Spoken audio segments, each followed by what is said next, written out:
Our next guest says the big tech high flyers are key to the fixed income market. Let's bring in Michael Contopoulos, Director of Fixed Income at Richard Bernstein Advisors. He joins us on the Fast Line. Michael, welcome back to Fast Money. It is great to have you back. Thanks, Melissa. Great being back. We hope you've been well. In terms of the market action today, I'm just curious, from the fixed income side of things, did you see things as encouragingly as some of our traders do? No, I would actually argue I did not. The yield curve flattened today. High yield credit spreads were wider.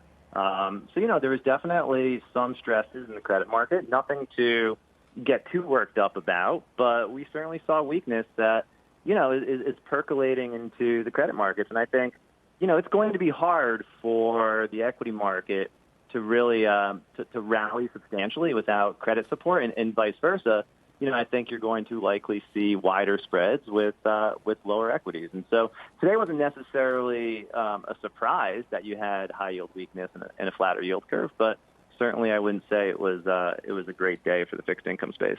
You said there's nothing to be alarmed about on the credit side, but at what point do you become alarmed? And are we close to that? I'm just trying to figure out how far away we are from that level. Well, that's a good question. I think the Fed has put a lot of support in the investment grade market. So it depends on where we're focused. Investment grade feels really, really good to me. Even if you get some economic weakness throughout the fall, I'm okay in investment grade corporates. High yield, a little bit of a different story. I could see the high yield default rate approach 8%, 9% over the next 12 months. The market priced that in a little bit, but the Fed, when it backstopped investment-grade credit, high yield kind of went along for the ride a little bit, and I think could be susceptible to a backup. And so, I think as I look at corporate credit, I'm focused on default rates. I'm focused on Fed support, and I'm focused, obviously, on the yield curve. Munis are another area that we look at and have some support from both a fiscal and a monetary perspective. But if you don't get a deal, you guys are just talking about the fiscal deal and the support there. If you don't get a deal at all, that could be something to watch as well from a muni perspective. Hey, it's Karen. Nice to have you on. Let me ask you, do you think the Fed hasn't been so aggressive so far in what they said they would buy, both investment grade and high yield, either ETFs or individual credits? Do you think they're going to pick up the pace at all? I don't think they'll pick up the pace at all. I don't think they need to. The Fed's in an interesting predicament here. Even if you look in March when they announced that they were going to buy corporate bonds, there are several investment-grade deals that came through and high-yield deals that came through that same week before they announced they were going to buy.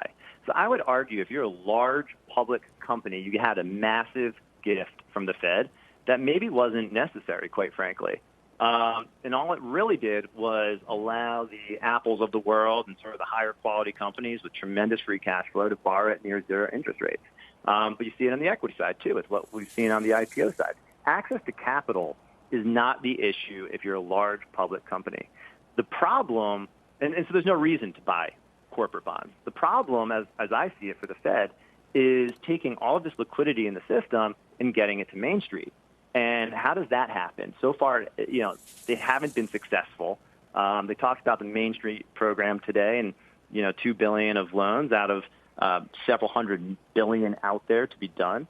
And so, getting the liquidity to Main Street, I think, is the bigger issue for the Fed than going out and buying corporate bonds. Hey, Michael, it's BK. So I'm curious, this time last year and going into the end of the year, the market got its knickers in a twist about U.S. dollar funding, right? We all had to learn these crazy things about the repo market and the treasuries and all this stuff. Are you seeing any issues with that investors in equities need to be worried about, at least going into the end of September, end of quarter here, and then further out, end of year? Yeah, that was, you had big pressures going into the end of last year, as you mentioned.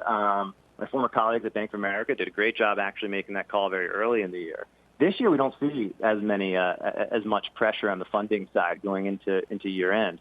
I think what I would say investors need to pay closer attention to is how nearly every investment or every trade since the bounce since March, April, to me seems to be a rates trade.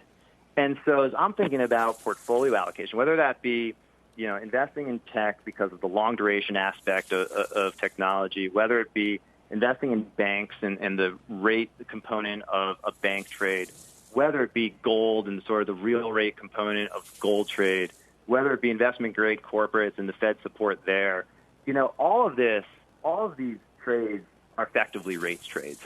And so what I think is I wouldn't worry about funding pressures going into year end repeating themselves. What I would be thinking about from a allocator perspective is what's my true rate exposure across my fixed income and my equity portfolio? Because right now it seems like everything's very, very, very highly correlated to rates.